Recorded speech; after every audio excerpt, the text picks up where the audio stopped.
লাল লেহেঙ্গাতে বউ সেজে কন্টিনিউ। শুটিংয়ের মাঝখানে সাকিবের সঙ্গে কথা বলছে অভিনেত্রী অপু বিশ্বাস। দারুণ লাগছে নায়িকাকে, একেবারে যেন নতুন বউ। সাকিবের উদ্দেশ্যে চুমু এবং ভালোবাসার সাইনও দেখালো ভক্তদের। পাশ থেকে একজন প্রশ্ন করলো অপুকে, দিদি সাকিবের জন্য তোমার পক্ষ থেকে কি আসবে?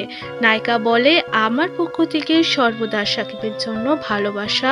আমি সাকিবের সর্বদা ওয়েল উইশার।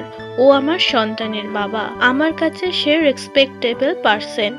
তাকে আমি এখনো ভালোবাসি এবং সারা জীবন ভালোবেসে যাব। আমার প্রথম ভালোবাসা শাকিব খান। একের পর এক ফটোশুট ভিডিওতে দর্শকদের মাতিয়ে থাকে অভিনেত্রী অপু বিশ্বাস। তার জন্য সকলেই চেয়ে থাকে অপুর পেজে। তবে এবার যেন একটু নতুন ভাবে নিজেকে ধরা দিয়েছে। লাল লেহেঙ্গার সঙ্গে জুয়েলারি, কনের সাজে তিনি। আর তখনই ফোন আসে শাকিব খানের।